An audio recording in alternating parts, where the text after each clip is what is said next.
policy or please. practice of No, Balakrishna. Ma'am, Are they listening to madam. me? That is my first question.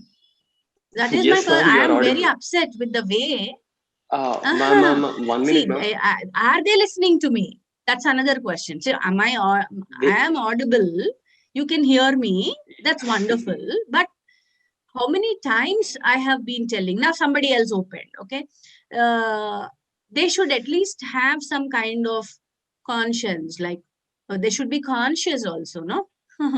Okay. Now please tell me, Balakrishna.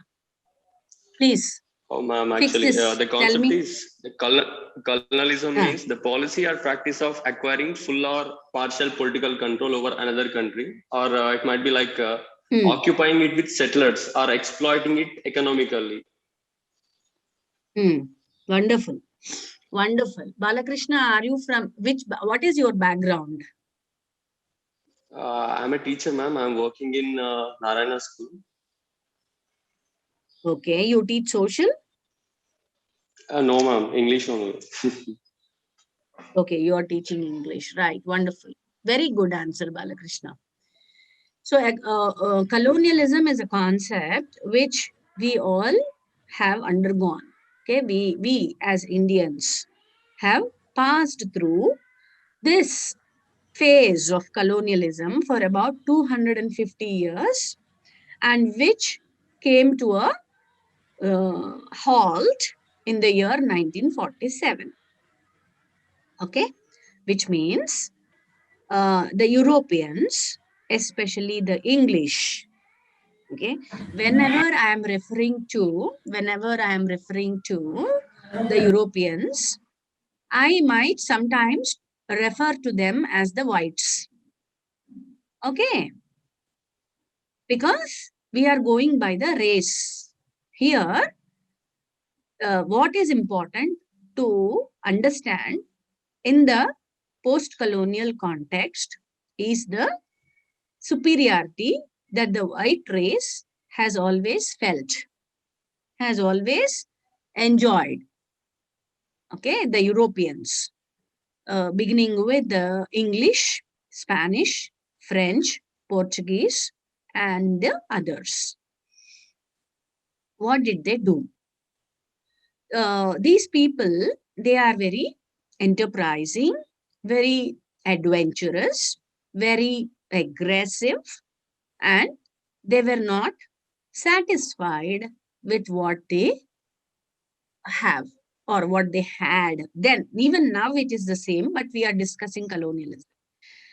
So what did they do is they went in search of new lands, new areas, geographical locations where there is abundance of natural resources. They wanted to use these natural resources for themselves. Okay, they wanted to exploit these natural resources available across the world for their own benefit. But how can they do it? By suppressing, by oppressing, by controlling the local people. Okay, say for example, let's go to Africa. We will come to India, but first let me clearly make you understand what happened in Africa. The white masters, they call themselves masters. Okay, so now whenever I am using the word white, it refers to the white race, that is the European race.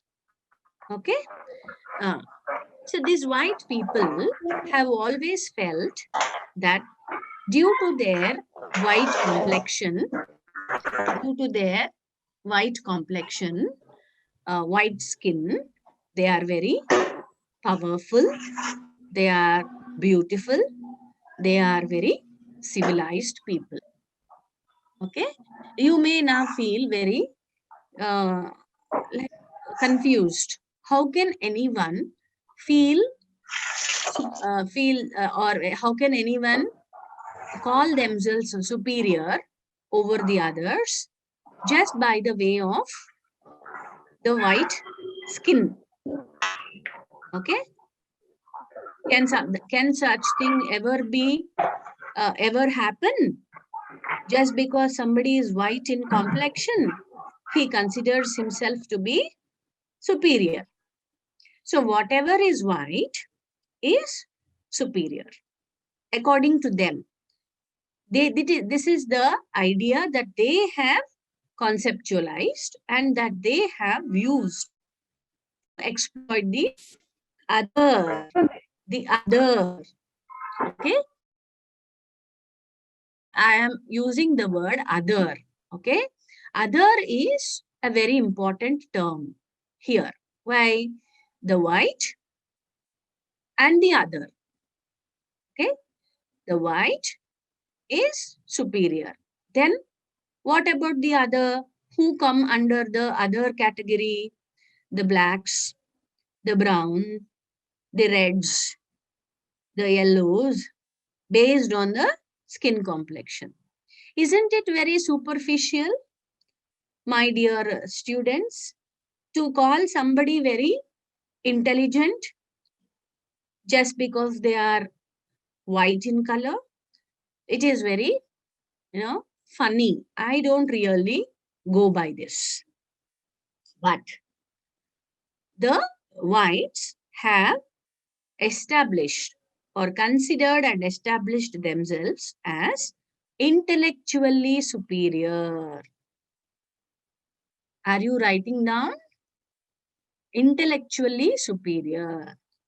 Next, culturally civilized. Okay, and spiritually enlightened. Financially very advanced.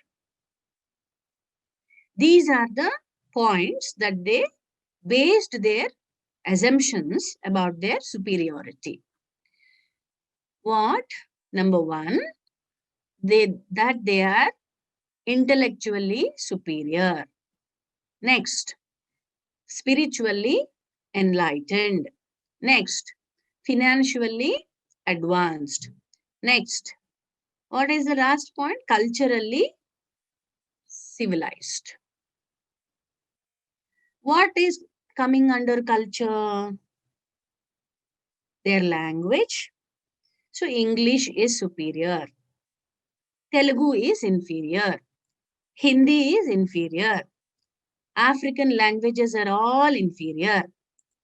So whatever belongs to them, whatever defines them is extraordinary according to them, is of high quality according to them, and the other, like the Indians, the Africans, they are all intellectually incapable, financially very low, spiritually not properly nourished, and culturally very backward. Opposite. Are you able to understand this concept, my dears? Yes, ma'am. Yeah. Yes. Yeah. So whatever belongs to them is extraordinary, is superior, is of high quality. Whatever belongs to the other, which means the black, the brown, the reds and all, is inferior. So the white is superior. The other is, now you tell me, the other Inferior. is, very good. So who comes under the other? Like Africans and other countries, like they think Indians also. Exactly. Except the white people. Except the white people, everybody is the other. Comes under the other category. Okay. Now, this is called binary opposition. Okay. Binary opposition, like superior, inferior, white, other, civilized, uncivilized. spiritually enlightened, spiritually not nourished. Opposite. Everything is opposite. Now, these people, we will now go to Africa.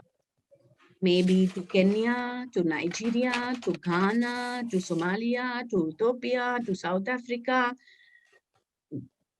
There are many, Djibouti, there are many countries in Africa, especially the coast, the western coast. Okay, the western coast have all been very seriously exploited. Okay, now imagine, for example, okay, these white people have traveled by the large ships and have come to the countries like Kenya, Nigeria, Ghana, South Africa, generally on the coastlines. Whatever countries are there located on the coastlines, it is easy for them to reach by the ships. They come and then establish themselves. Is it easy? Is it easy for someone, for an outsider? Okay, the white man is definitely an outsider in Kenya, in Ghana, in other African countries. How could he establish himself in a foreign country? How could he settle down, okay, in a foreign land? And how could he proclaim his supremacy? And how could he bring the natives, the local people, under his mighty control? Okay, how could he do this? The first thing is to make them feel inferior about themselves.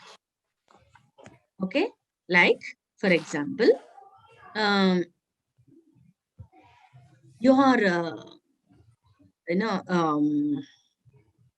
is one text which you will be doing called Things Fall Apart. Okay, what is the title of the text? Things Fall Apart. It is written by a Nigerian author, Chinua Achebe. Nigerian writer, Chinua Achebe. You will be doing it in the course of your, in this course, you will be doing it.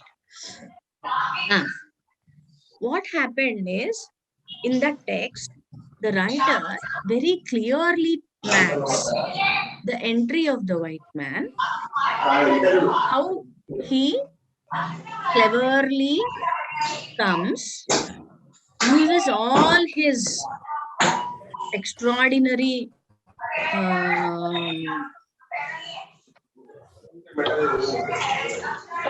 now I will stop teaching if anyone is opening the mics.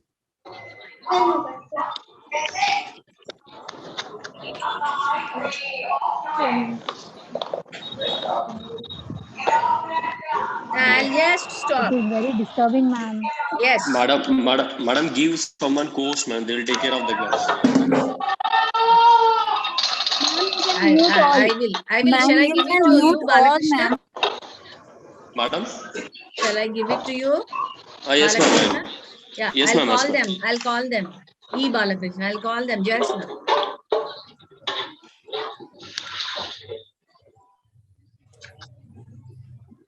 You can just mute them all, ma'am.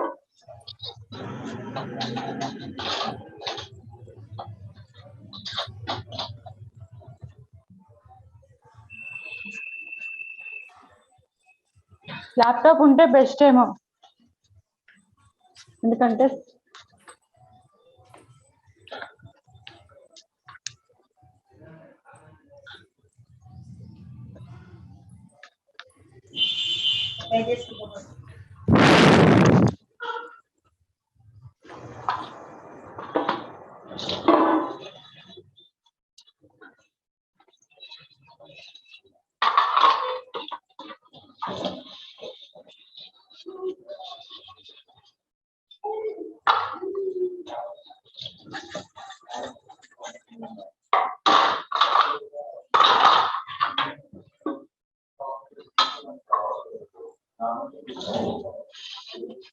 I spoke with those people and they are planning to give it to Balakrishna.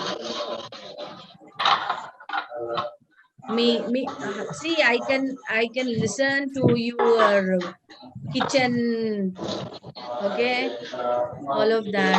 You should have a little bit of sensitivity, ma. Should be sensible enough.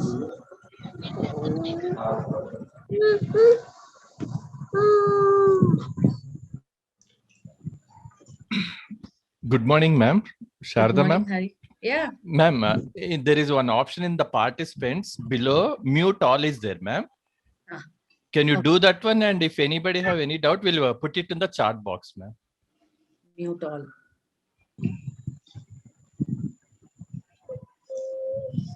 So that nobody can unmute themselves, ma'am. I tried doing it. Mute all.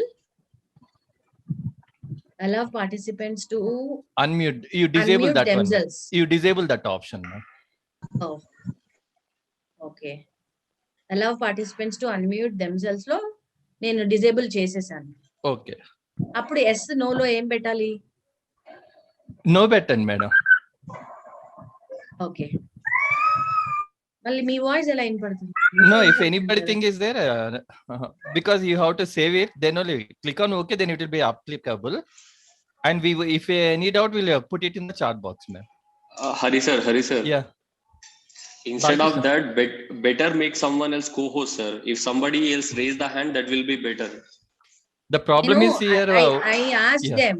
I asked them to make Balakrishna the host. Did you get that? Madam, Balakrishna? not like that, madam. Ma'am, simply you click on my name, madam. You click on my name. And The beside the recording three has dots, stopped. there show make as participant is there, ma'am. Host is there. Beside Balakrishna, 3 dots is there, ma'am. వచ్చాయి. Open our. Then you make co-host, madam, not host. Co-host you make it. CO. Co-host will be there. Wait. I think Sharda ma'am is also co-host Balakrishna. అంతే Or నేను host కూడా only. No, sir. Sharada madam is host now. I think what they feature they have provided that PGO, CRD, OU, they are the main host who schedule the meeting. correct. Yeah. And next time onwards, ma'am, when scheduling the meeting, there is in the settings one option is there. Participant video is turned off is there. If you put it that off, nobody can make it on their videos, ma'am. Okay. While schedule. Balakrishna గారు మీరు host అయ్యారా? కో-హోస్ట్? This meeting is being No, madam, recorded. not yet, madam. Ma'am, Not that yet. PGR CD OU is host is now available, ma'am. They can do this option. I spoke with them. They said Yeah, they are now in the online, ma'am. Okay, ma'am.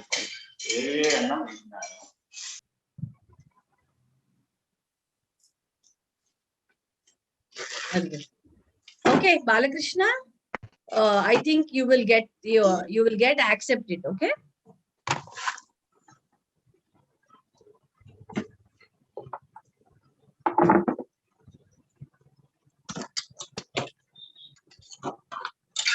Yeah, now Balakrishna becomes host, ma'am. Now he got the features. Okay, ma'am. Good. Yeah, I can continue. Thank you. Thank you so Yeah. much. Right, let's begin.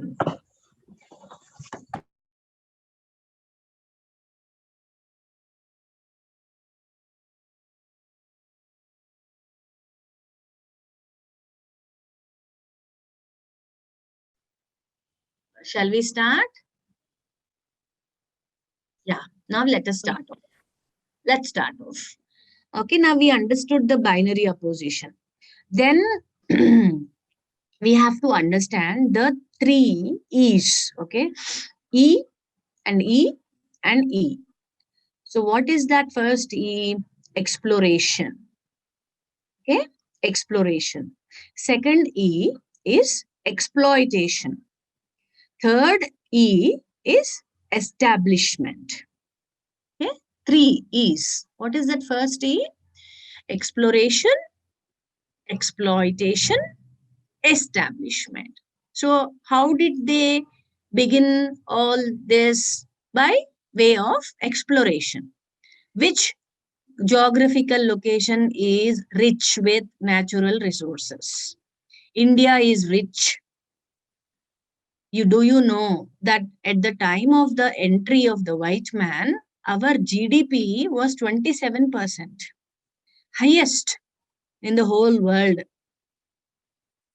And by the time he left us, we were at that, we have fallen down drastically, and our GDP was just 3%.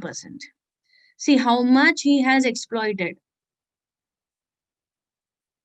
27% was the GDP before the entry of the white man.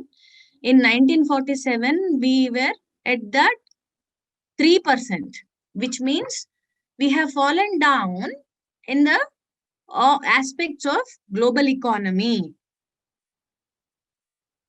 How did this happen? It happened because of his exploitative ways. He just wants to enjoy every natural resource, every human resource for himself. The white man exploited not just the natural resources, but also the human resources. Now you may ask us, human resources, how? Did they not make the blacks slaves and then they used them for generations together? Yes. So exploitation, not just the, okay, like the cotton, the sugarcane, the gold, the diamonds, and then other metals, and then fuel, all these he managed, okay, to use that for himself. But he also abused nature. He abused to the optimal level human beings. He didn't have any kind of softness towards the other. You may ask, but there are a few white men who did good. Yes. Out of the 100 white men, for example, if 95% of them exploited, 4 to 5 of them have done good.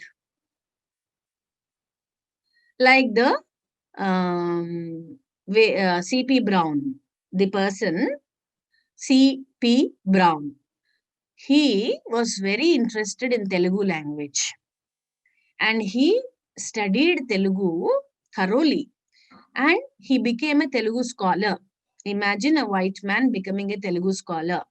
And his scholarship in Telugu language has become so deep, so steep that he compiled a Telugu dictionary called C.P. Brown Dictionary. Now, if you have to refer to any standard Telugu dictionary, it is none other than C.P. Brown Dictionary.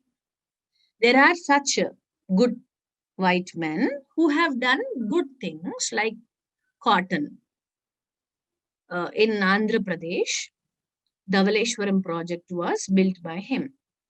Here and there, we come across a few Englishmen who have really done good things for the benefit, good for the society, for the local people. You may ask now that they have introduced railways.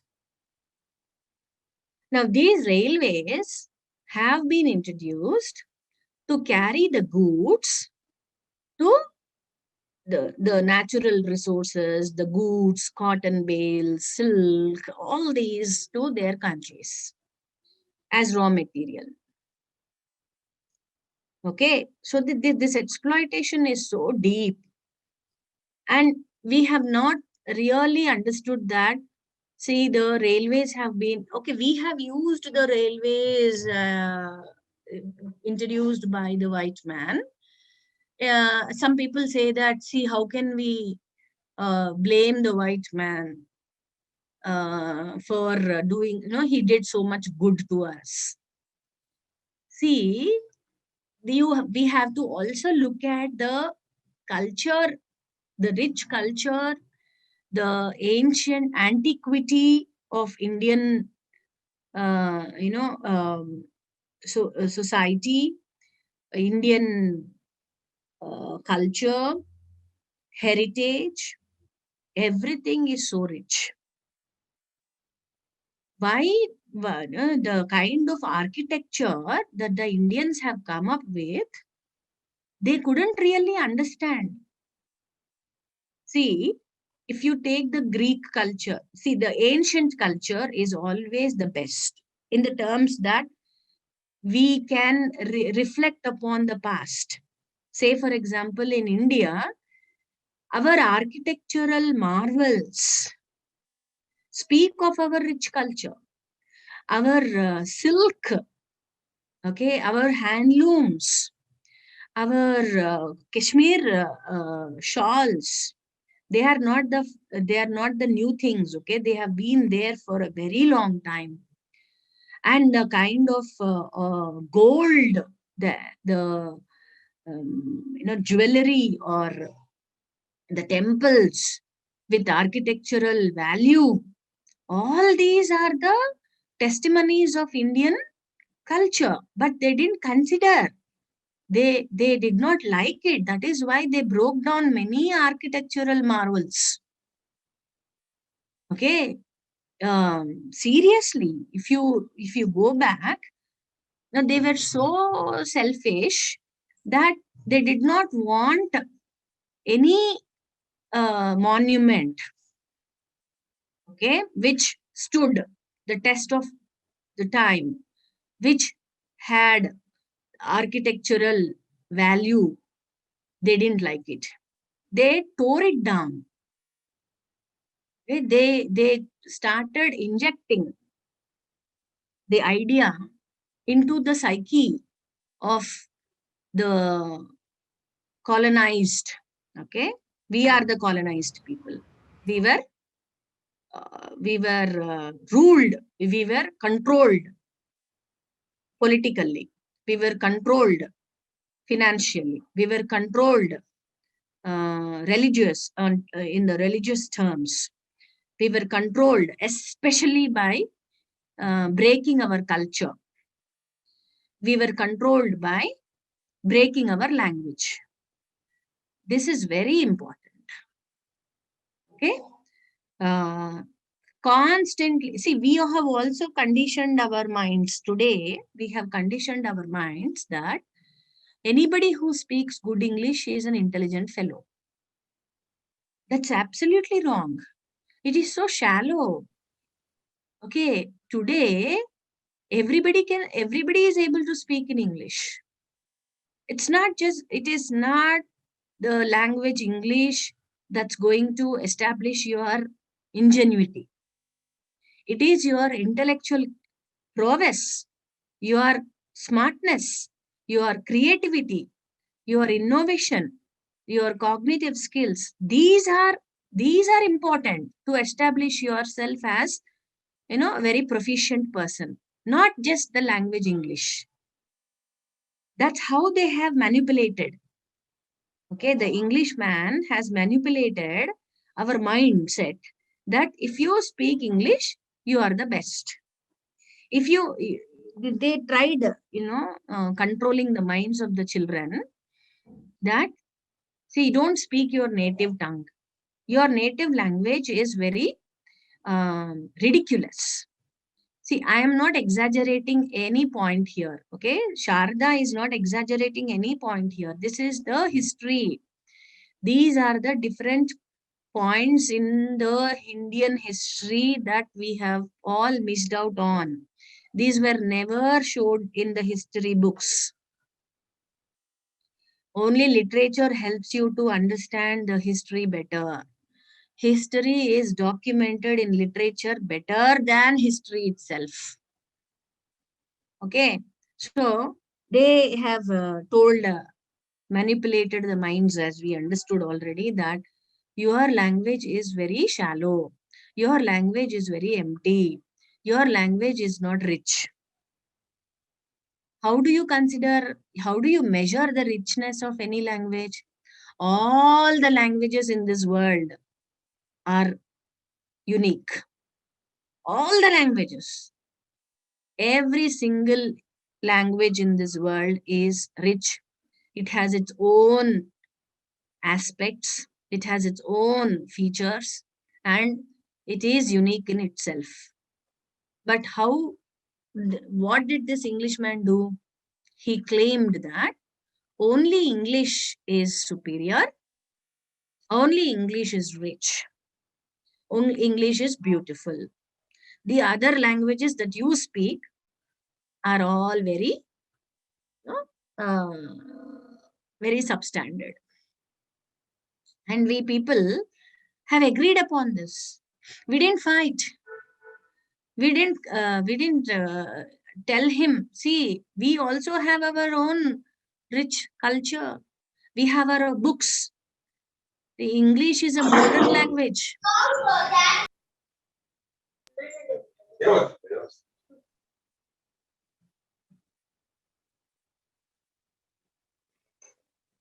English is a modern language, which means it has come into existence in the 15th, 16th centuries. And it has borrowed a lot from other European languages. English is not a very, original language. It definitely is a conglomeration of many languages, including Indian languages. There are a few Telugu words, there are few Hindi words, like loot. Loot is a Hindi word which went into the English dictionary.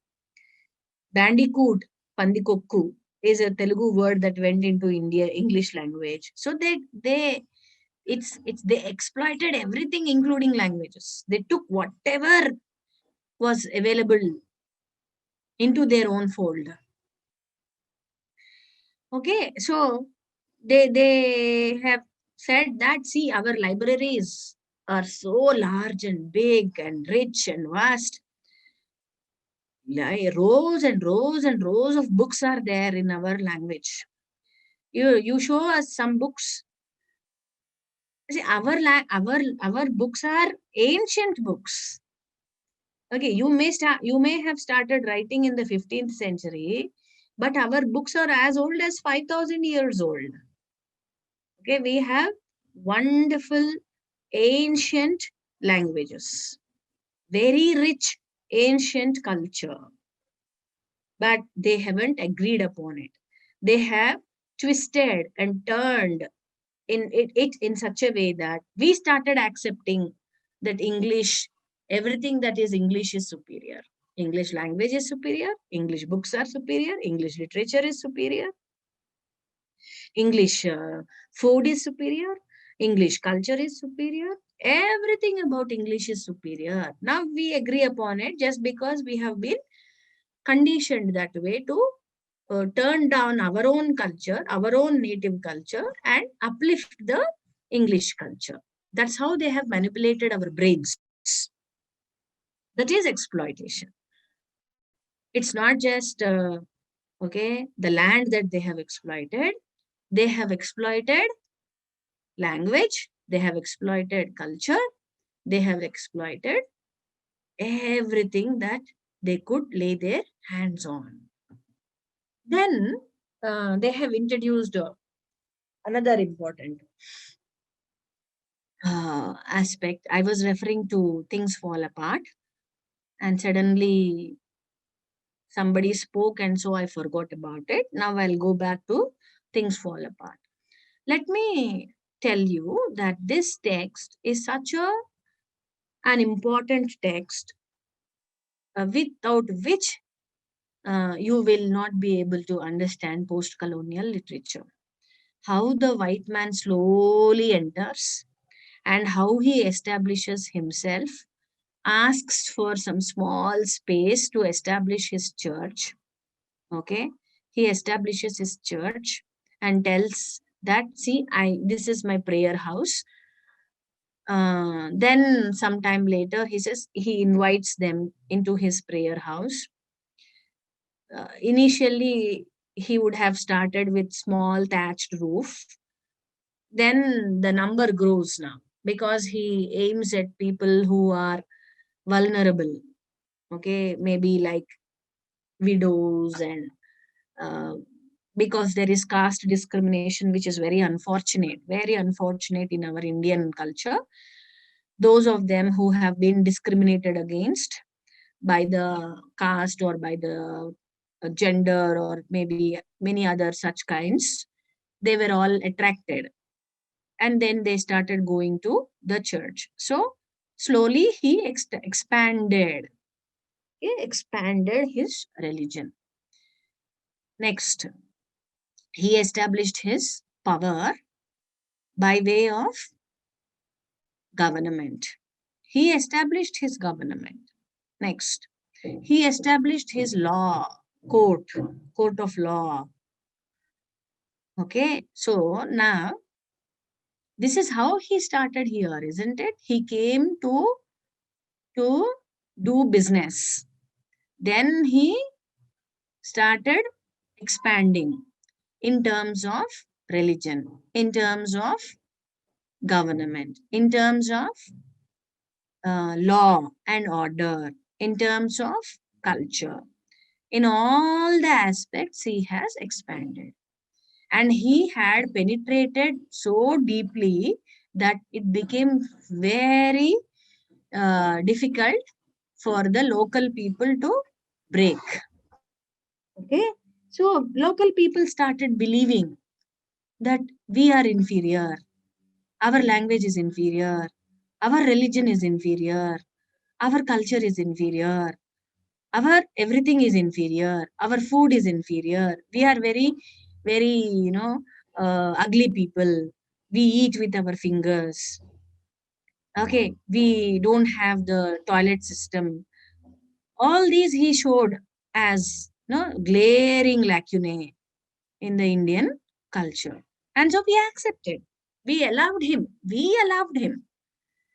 There is one poem written by an African poet, Kofi Abnur. He is from Ghana, the country Ghana. He says that he wrote a very small poem. In that poem, he says, a weaver bird. The title of the poem is Weaver Bird. A weaver bird has come and settled on our big tree.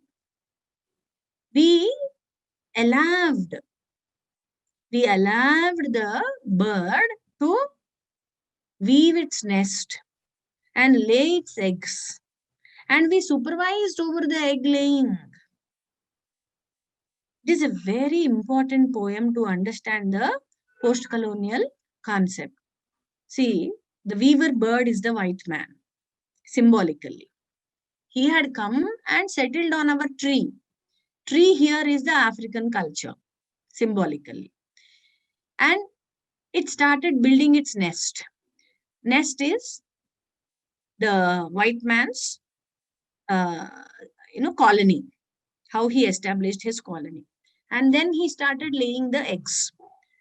The eggs are all what? Religion, his culture, his language, his government, his law and order.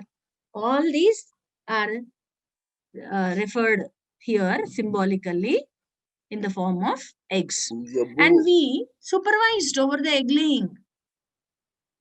It means, oh, good. Look at the bird. It is so beautiful. Oh, wonderful. How it is weaving its nest. Oh, what intricate nest it is. We were wondering, okay? We were in awe. We were so amazed at the beauty of the weaver bird, at the way it was building its nest, the way it was laying its eggs. Oh, good. That's how we did. And finally, the eggs were hatched, and then the colonies grew in great number.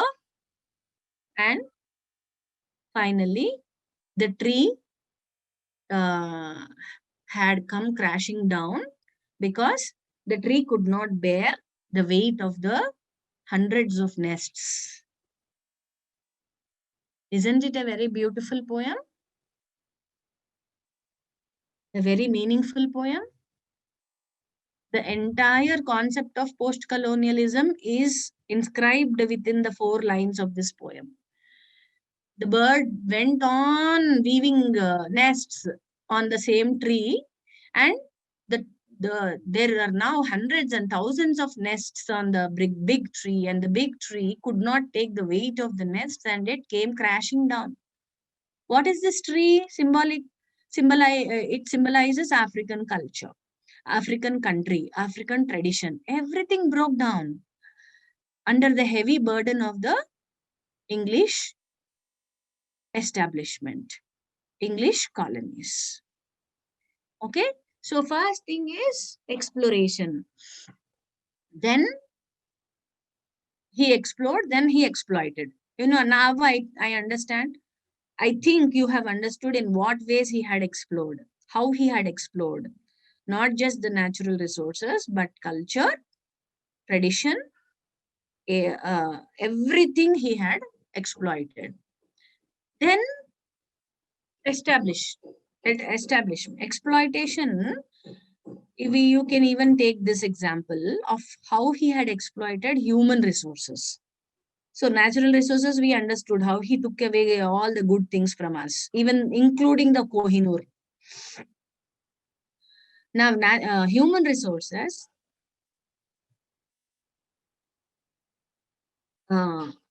this man, the white man, see, he went to different islands, like Caribbean islands, Mauritius, Maldives, many such tropical islands.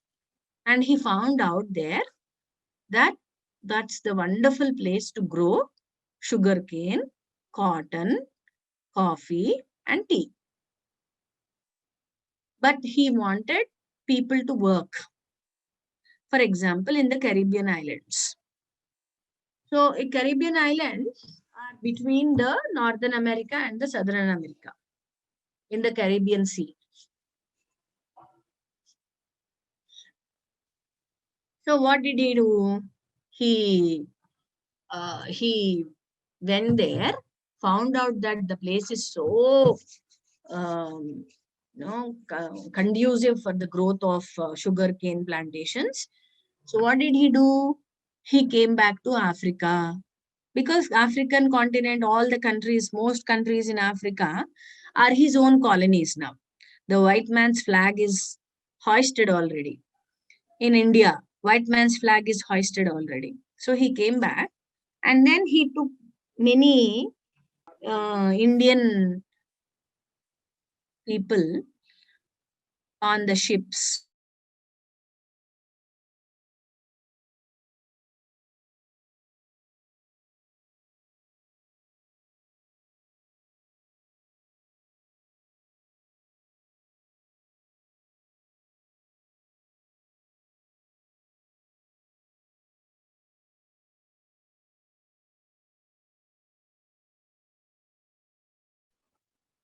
Ma'am, you got muted. Please unmute yours.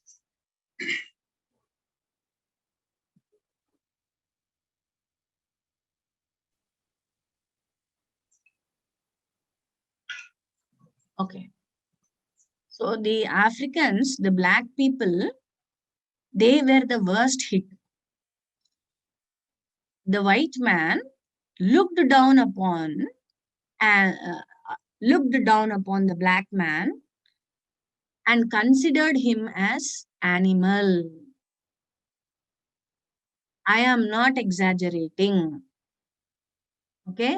He didn't even consider the black man as a human being. He didn't even consider the black man. Seriously, he didn't consider the black man as a human being. He considered the black man as a beast. Okay?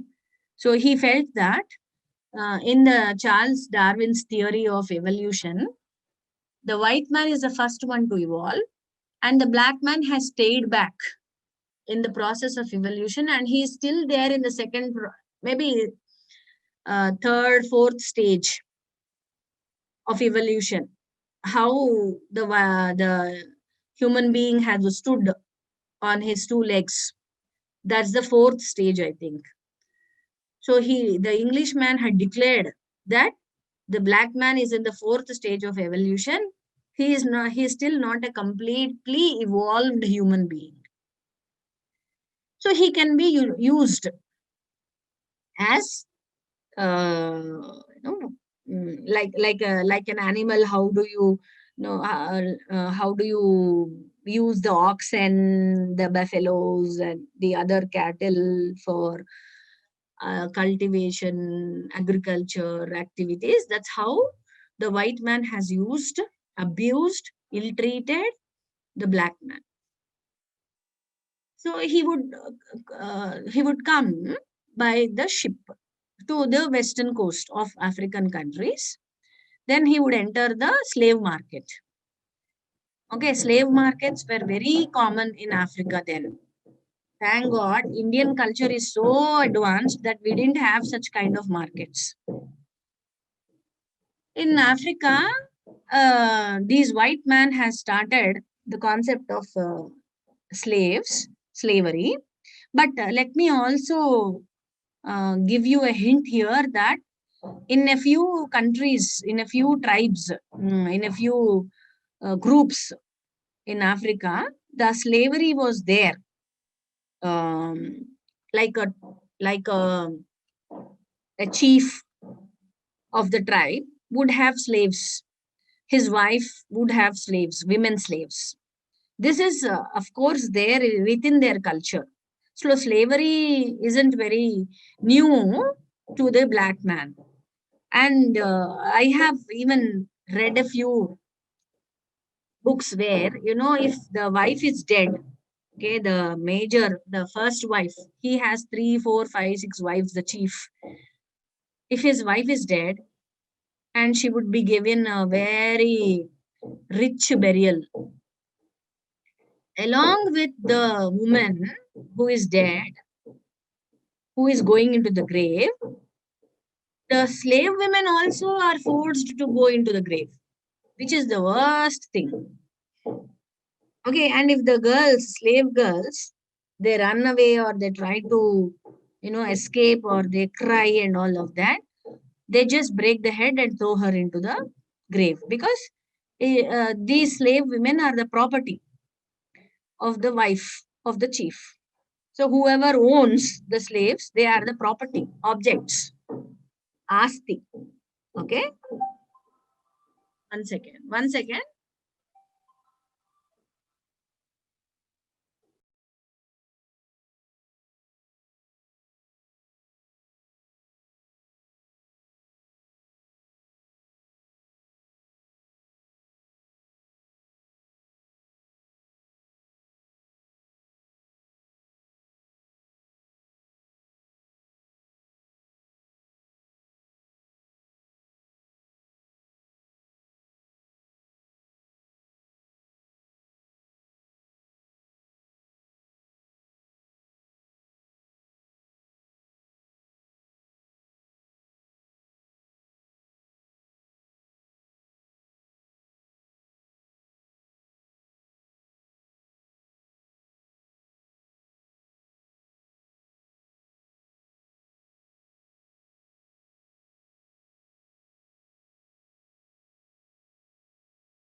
Okay, sorry, I got a call. Okay, now let's go back.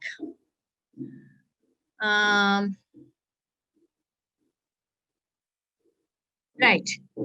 So slavery is not new concept to the blacks of Africa. But the white man has taken it to the next level. Why? How? He would just go to the slave market and then look for the strong, sturdy, robust young men, young women, or middle-aged women, middle-aged men, little children as young as 6, 7 years, girls and boys. He would pick them. And you know how cattle is bought. The man in our villages, if he wants to buy oxen, he goes to the cattle market, and how he examines the oxen, he pulls the tail, he pulls the ears and he goes around the ox, and then he understands that the ox is very strong, and then he buys. Okay. In the same way, these white men, they would just pull, these people by their hair, by their muscle, and then check whether they have enough muscle to work for him. Girls are snatched from the bosoms of mothers to carry umbrellas for the white ladies. Okay, to run behind the white ladies, to carry her purses, to carry her things, to carry umbrellas. Young girls are picked. To work in the fields, strong men are picked. So they are all, sometimes they are forced into it, sometimes they are kidnapped, sometimes they are snatched, forced, and then they are all put in the ship. This is a worst journey, I'm telling you. Thousands of black people are picked and they are put on the ships. And the ships, the ship would sail and sail for 3 months, 4 months and reach the Caribbean islands. I told you, where are these Caribbean islands? Between the North American continent and the South American continent, there is this Caribbean Sea. So on this sea, there are a few islands, cluster of islands, like the West Indies, all such islands. So now, imagine on this ship, in a deck or also in a room which could accommodate 100 people. Imagine 100 people could be accommodated in a room on the ship. In that room, 250, 300 black people would be stuffed, crammed. Okay. And they are all chained by their legs and by their hands. They are chained. These people are so innocent that they don't even know what is happening to them. They can't speak any other language except their own local language. And the ship starts sailing. Because of the motion of the ship, some people vomit. That's very common. And they are so thickly crammed that if one man vomits, he's vomiting on the face of somebody else. And all these months, they are not allowed. They just defecate there itself. They shit there. They pass urine there. They vomit there. They eat there. They sleep there. They sit there. Everything just like the animals. You know how animals are transported. You might have seen yourselves, right? How the buffaloes or the goats are transported on the DCM vans, how crammed they are in the DCM van, and they shit there, they pass urine there, everything happens there because they are animals, they are doing it. In the same manner, the white man has decided that this black man is an animal, so let him do it. Let him.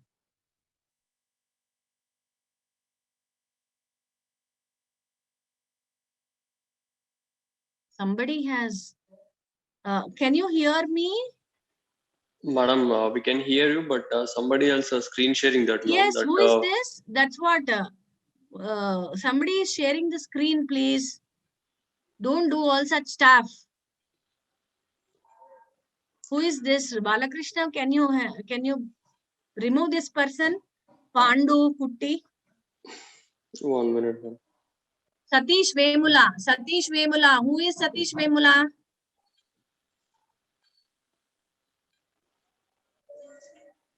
Satish Vemula. We will remove you forever.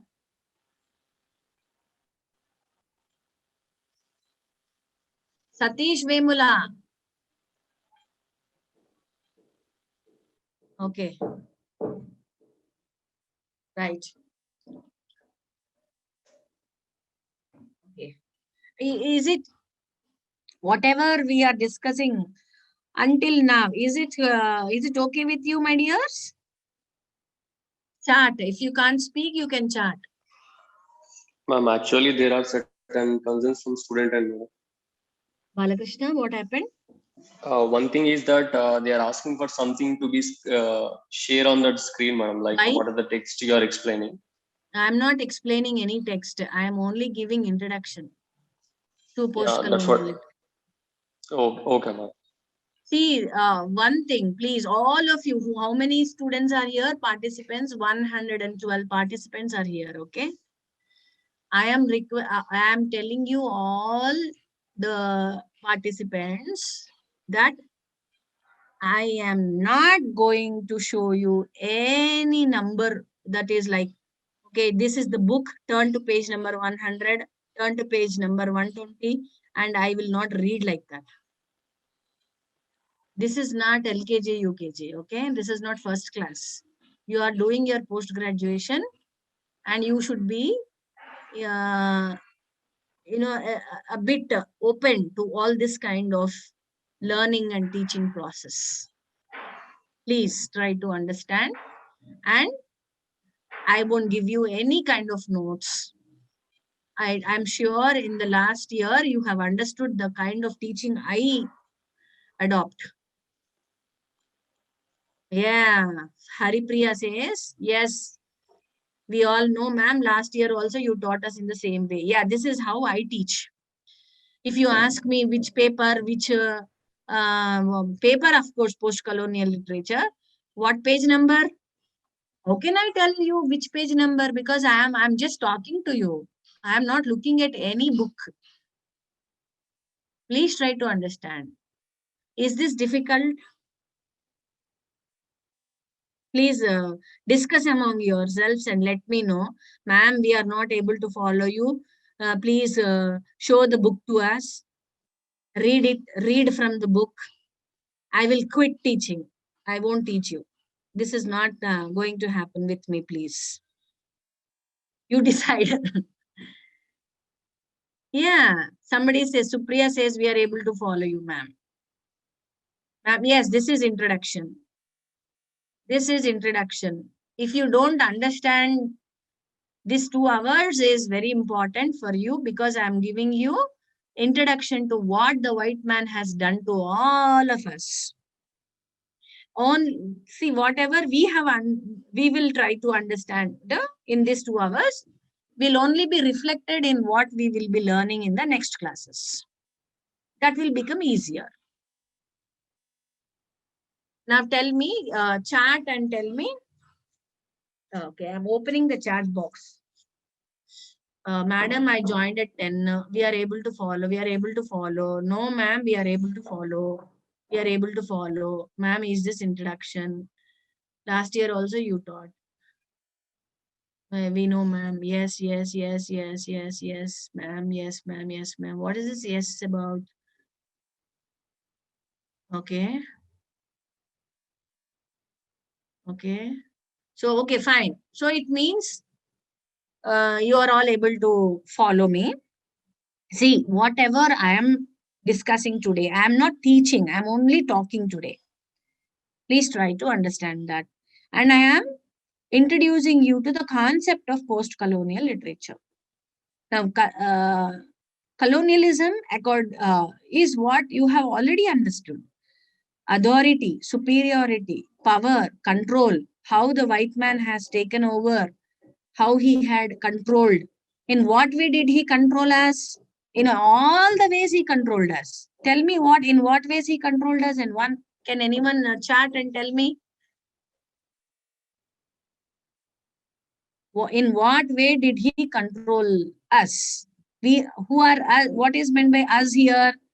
We are the colonized people. India is a colonized country. It is an ex-colony. India is an ex-colony. Whose colony? English Englishman's colony. India was Englishman's colony, and for 250 years. So that's one point. Who are we in the context of post-colonialism? Okay, in the context of post-colonialism, we are the colonized. Who is the colonizer? The white man is the colonizer. Try to understand these concepts. The white man is the colonizer. Then who is the colonized? Indians were colonized. Africans were colonized. So generally, colonization happens when somebody is in search of new avenues. New avenues. That's what he did, no? He explored new areas, new avenues, new frontiers, everything new. But migration is different. What is migration? See, from Palamuru, many labor workers, they migrate to Hyderabad. Why? Not because you are exploring new vistas, but you are going in search of good livelihood. You are going in search of livelihood. That is migration. But colonization is you are going to establish yourself. Did you understand the difference?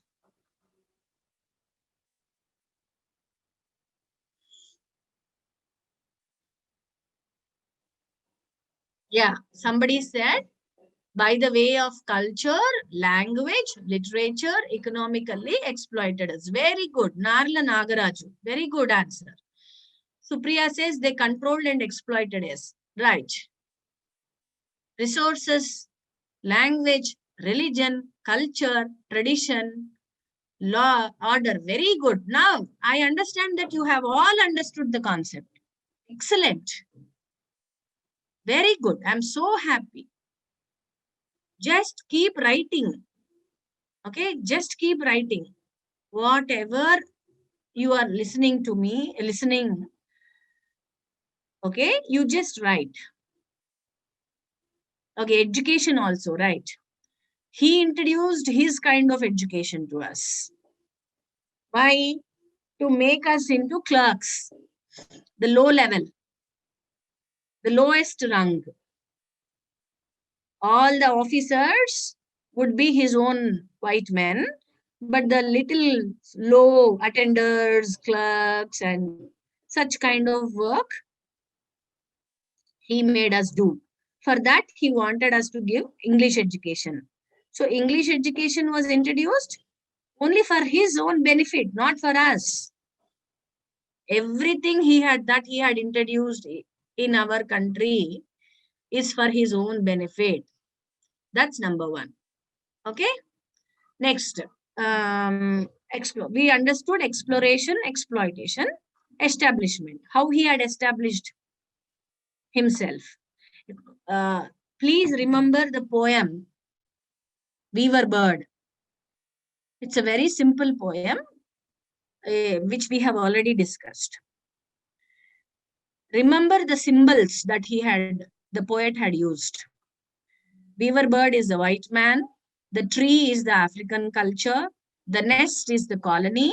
The eggs are the different aspects like religion, culture, language, government, law and order. And how the tree had come crushing down. Okay, it came down because it could not bear the heavy burden of the nests. If you remember this poem, the meaning of this poem, you would have understood by now the entire concept of post-colonialism. Okay. So now what is post-colonialism? Okay, now this 1947 we were given freedom. Okay, after colonialism is post. After 1947 in India, in other countries like Kenya, Nigeria and all, they have got in 1960s, some have got in 1950s. So whatever has happened after colonialism is post-colonialism. What happened after post-colonialism? is very important. How we have lost everything. Okay, where are we? What is our identity? For example, the slaves who were carried to Caribbean islands 200, 300 years ago to work on the sugar plantations in Caribbean islands in very hot tropical land climate. They did not know, they did not speak the language of the master. The language, the language of the master was just violence. He spoke with his stick. He spoke with his whip.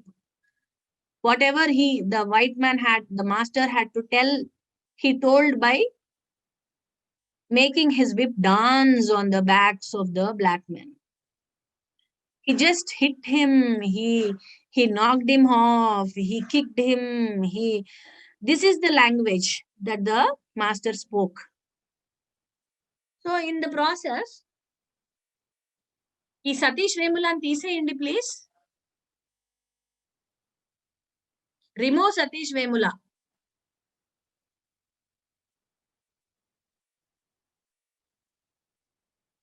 ఆయన class వినకుండా YouTube చూసుకుంటున్నాడు. Oh my god. Balakrishna, can you remove Satish Vemula?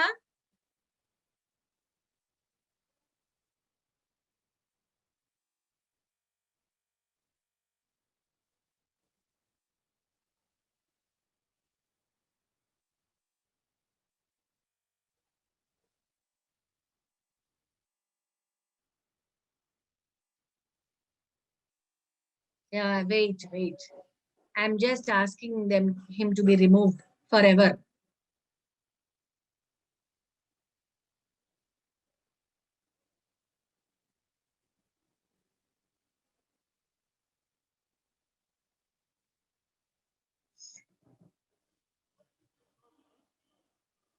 Okay. Okay. Yeah, why is he sharing these unwanted things? If he doesn't want to listen to, let him not even enter. He is wasting our time unnecessarily. Okay, now you are slowly gaining over the concepts now. Okay, now let's go to these Caribbean islands. So what happened to this black man there? He doesn't know he had forgotten his language. Okay, he might have got the few words of English.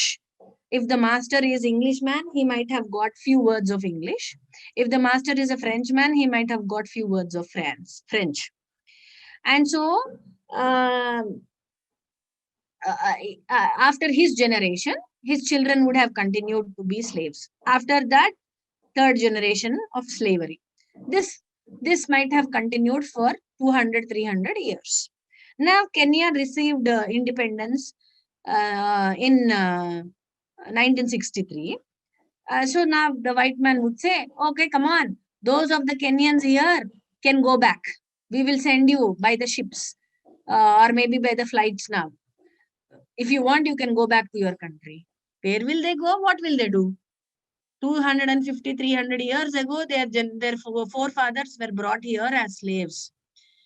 And now after slavery was abolished by Abraham Lincoln, they became laborers. Only the terminology had changed. Instead of calling them as slaves, they started calling them as laborers, indentured laborers. Now they say, okay, Kenya got independence, Nigeria got independence, India got independence. All the Indians can go back now. Now, do you think these people will come back? For so many years, they have been there in the Caribbean islands. Now, where will they come to India? Who will trade? Who will accept them? What do they know of their roots? They may know that's okay from Srikakulam. There are a few of them who came from Srikakulam. Okay, going back to Srikakulam, what will they do? Do they have any ancestral property? Do they know Telugu? What can they do? Really tell me. So they said, okay, let's go. But nobody came. They continued to stay back in Caribbean. They got the citizenship. Now they are all the Caribbean people. That is why in West Indies team, you have Indians, you have the black people. They are all those, children of the ancestors brought from India, Kenya, Nigeria as slaves. Now, the biggest problem is, who are they? What is their identity? What is their language? What is their religion? What is their culture? Do they have any strong culture? Do they have any language of their own? Do they have any religion of their own? Nothing is theirs. Look, imagine their plight here. Really imagine, they can't speak their language. They can't speak their language. They have to speak in the language that the white master had given to them. The religion they might have forgotten. Whatever religion it is, the Hindu religion, half Hindu rituals, half English rituals. That they mixed up things. Everything is so mixed. Yes, language is mixed, culture is mixed, religion is mixed, life is mixed, everything is mixed. So this is the worst thing, which affected generations and generations, and which would affect generations of the future also. Very important point. So they keep asking questions like, why did you do this to us? Who gave you the authority? Who has given you the right to exploit us like this? But even if you have to ask you, we have to ask you, not in our language, but in your language, because we don't know we don't even speak our own language. This is what you have done to us. You have deprived us of our religion. You have deprived of our culture. You have deprived us of our language, our food, our traditions, our ceremonies. Who are you to do this? There is no answer. Who will give the answer now? This is the worst situation. So these problems of identity crisis, okay, and then alienation, like you feel so isolated, you feel so alienated, you have no proper identity of your own, you don't know where you belong, you have no proper roots. You can't stay in the Caribbean islands, you can't go back to India, you can't go back to Kenya. Constantly you think that you are a guest here in Caribbean islands. Okay, we are only here for some days, we will go back to India, we will go back to Kenya, that's our place, our ancestors came from there. But never will you go back, because you know nobody is there to receive you. These are the post-colonial problems. Okay, these are the post-colonial issues. These are the post-colonial challenges. What are they? Identity crisis, alienation, separation, search for roots. Next. Okay. Until 1940, for example, we'll go to Kenya. Okay. Kenya struggled a lot during the decolonization process. Now, what is decolonization? You want them to go. For example, Quit India movement, Salt Satyagraha movement, Swarajya movement. These are non-violence movement. These are movements all come under decolonization. You are working towards decolonization, which means you want them to leave.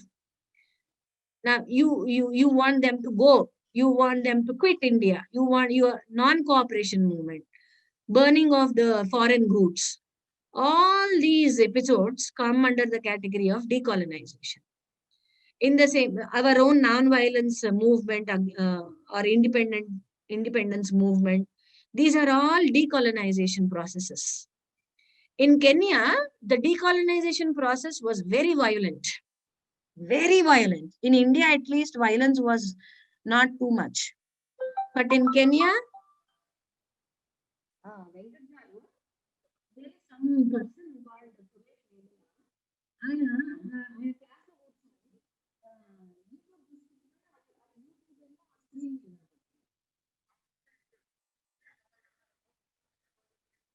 Balakrishna, Balakrishna, where are you? No. Balakrishna, Balakrishna, are you there? I think he left.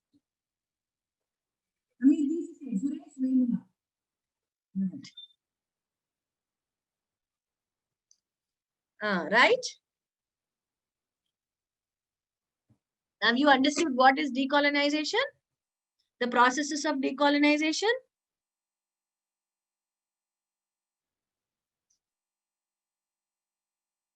Chat, you can tell me on the chat. Have you understood the processes of decolonization? Okay, like the Quit India movement, Salt Satyagraha movement, non-cooperation movement, Indian independence movement, and non-violent movement. These all come under the decolonization processes. But in India, very fortunately, we didn't have so much of violence as it was there in Kenyan decolonization movements. In Kenya, violence was like everyday feature. Everyday feature. Violence, violence, violence, killings, killings, killings. It was a very normal process in Kenya.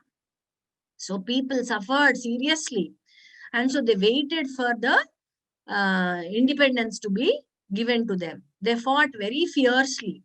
And finally, in 1960s, they were given independence. So before that, during the process of decolonization, everybody anticipated that after independence, life would be wonderful. After independence, they would have their own elections. After independence, they would have good employment. After independence, their lives would be better off. After independence, life would be extremely beautiful. This is how everybody anticipated. But once the independence was given and political freedom Kenyans have got, they ran elections, and then they got their president, the prime minister, ministers.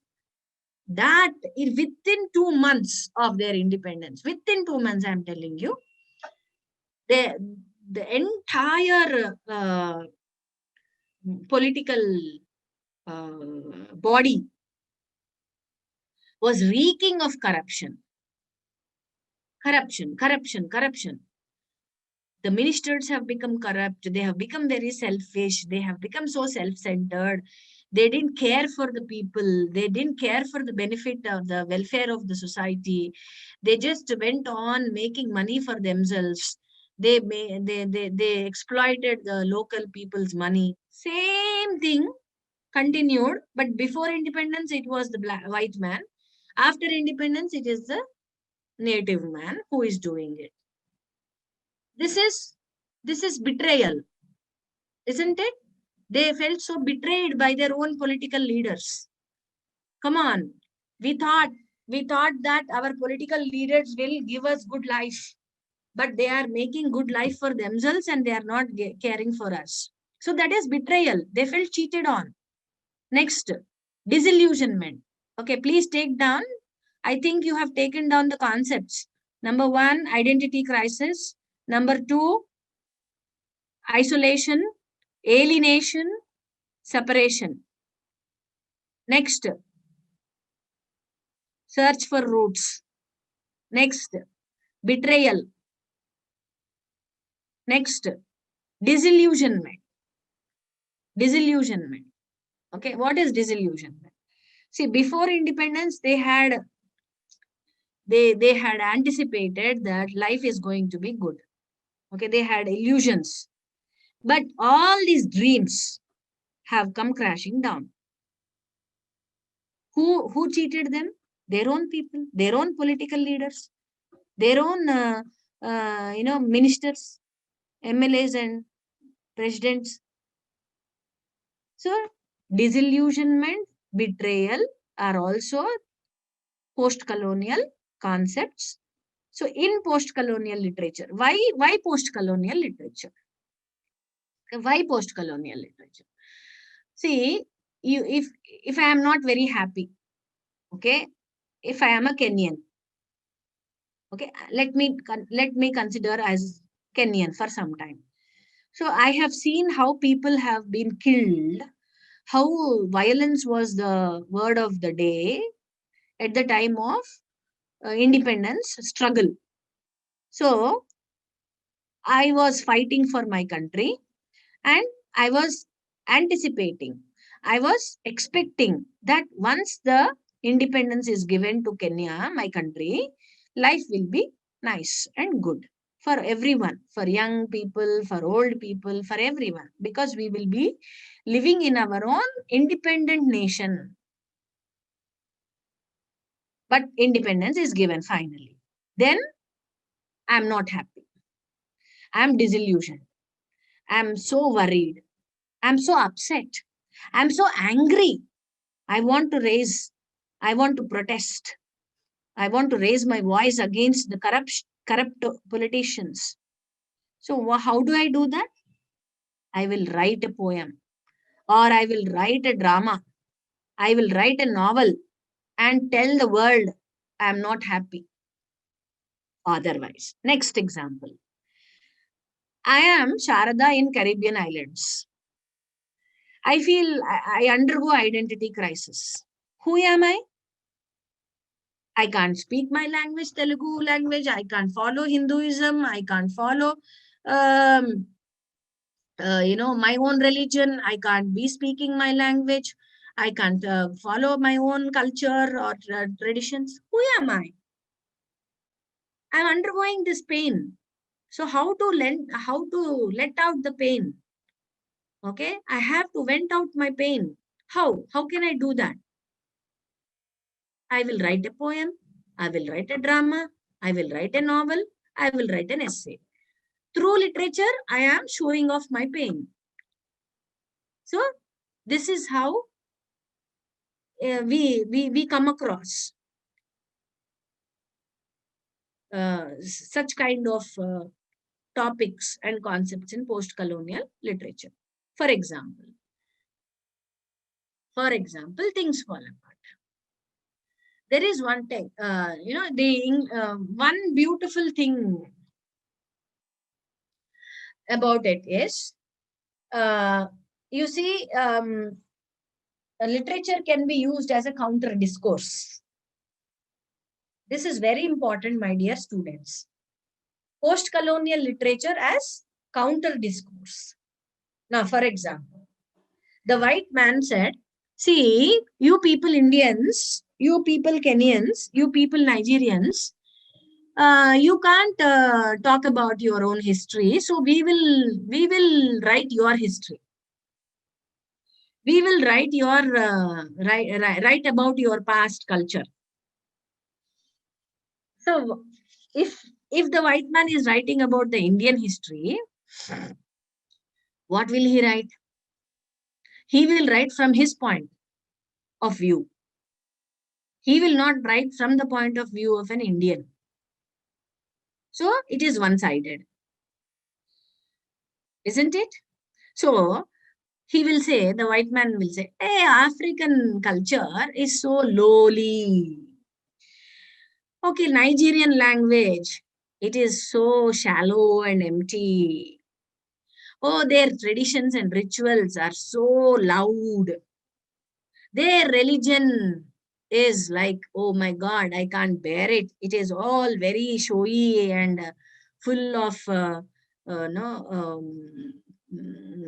rituals which scare me. Who is writing? The white man is writing about the Nigerian culture. He is writing about the Nigerian language. So he will give, it is a partial, you can, a biased kind of an approach. Definitely, it is biased kind of approach. Like, we will not get the clear view. We will not get the clear picture. Somebody had written on Indian history, a white man had written on Indian history by referring to the historical books available in the British Library. So he didn't even visit India. He didn't even visit,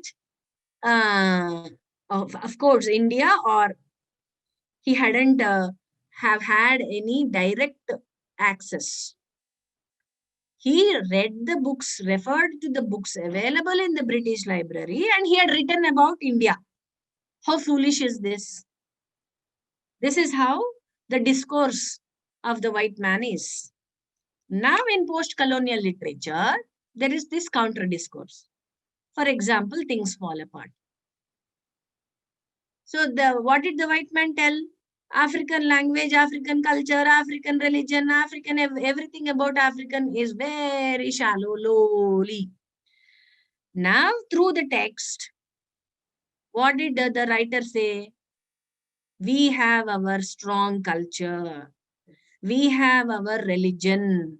We have our own language, which is rich with idioms, metaphors, stories, everything, proverbs. We have our own social character. We have our own, marriage system, our institutions of marriage, religion, society, everything is intact. Everything had been in place until your entry. You entered, you white man, you entered and you have manipulated with our culture. You have tampered with our culture and you are claiming that our culture is low. How can that be? It is your mistake. We have been living very peacefully. We have been living very happily. We never had any problems. For thousands of years, we have been living so happily and peacefully with our own kind of language and culture and religion. You came 200 years ago and you started telling that our culture is mean. Try to see this. You have to understand that we also have our own rich culture. Understand that we have our language. So this is counter discourse. Okay, this is counter discourse. What does that mean? It means that you are countering the white man. You are questioning the white man. You are protesting against the ideas and concepts that the white man had established about the black people or about the Indians. Counter discourse, protest. So what are the themes now? You tell me, what are the themes? Post-colonial literature as a counter discourse. Okay? Post-colonial literature as a counter discourse, number one. Then, as a protest. Then, disillusionment. Then, betrayal, isolation. Then, search for identity. Search for roots. Very good. Very good. So these are the concepts. These are the main themes that we come across in post-colonial literature. Now I'm sure you have understood clearly. Now you can switch I have stopped teaching. Now you can now switch your mics and talk. You can switch your mics on and talk.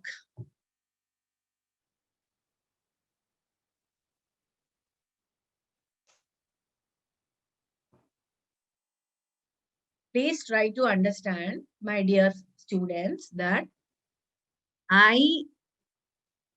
this is my style of teaching. Please try to understand. This is my style of teaching. Okay. I am not referring to any book. There is no book in my vicinity. I'm just looking at the screen.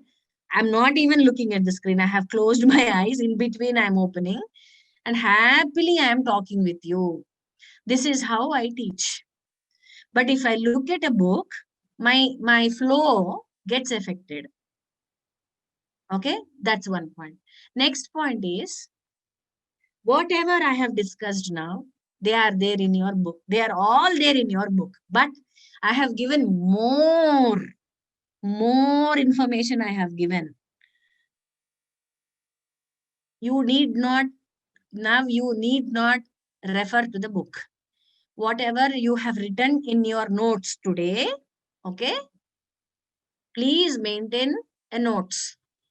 Listen to me, and whenever you feel that this is an important point, take it down. And this will help you at the time of your exams. This will definitely help you. I'm telling, running notes will help you. That's one more point. And I am not showing you the material book. Turn to page number 120 and I will not read out from that. That's something which I never appreciate. I'm sorry. I don't appreciate that. That's not how, that's not the way I that's not the way I adopt. I don't really appreciate that. So that's something which comes in the way of my teaching.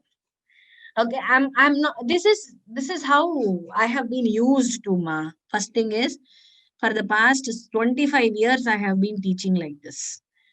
And in the first 2 to 3 days, my students will hate me. Okay, what kind of a teacher is she? She is not referring to any book. She is not telling us the number of the pages. Okay, which page I should turn. They hate me for the first 2 days. I know, I know. But once they get used to my kind of teaching, they will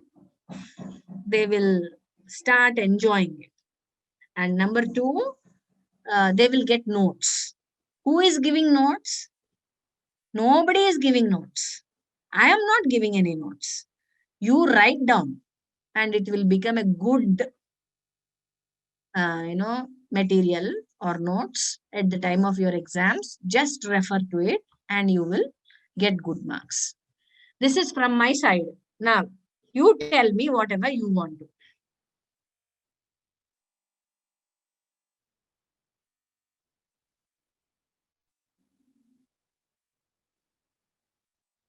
Do you say, yes, ma'am, this is okay, or ma'am, it's not okay?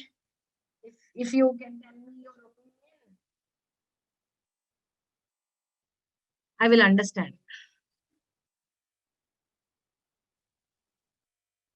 If you say, no, ma'am, we want the number of the page, I'm sorry, I don't even have the book with me.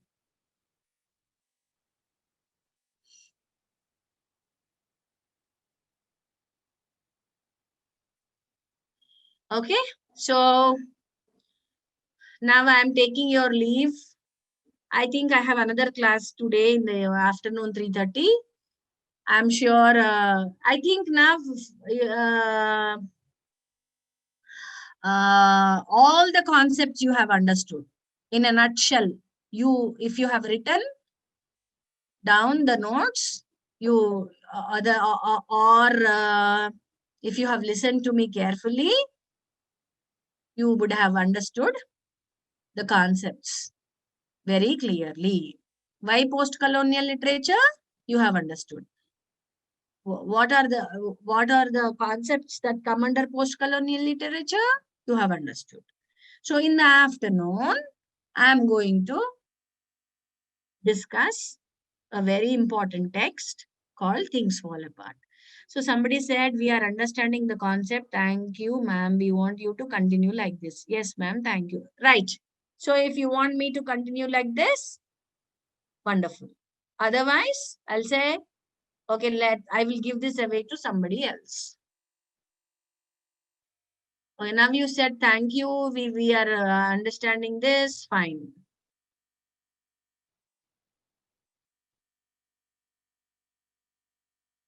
So I will take leave now. I'll meet you in the afternoon. Bye.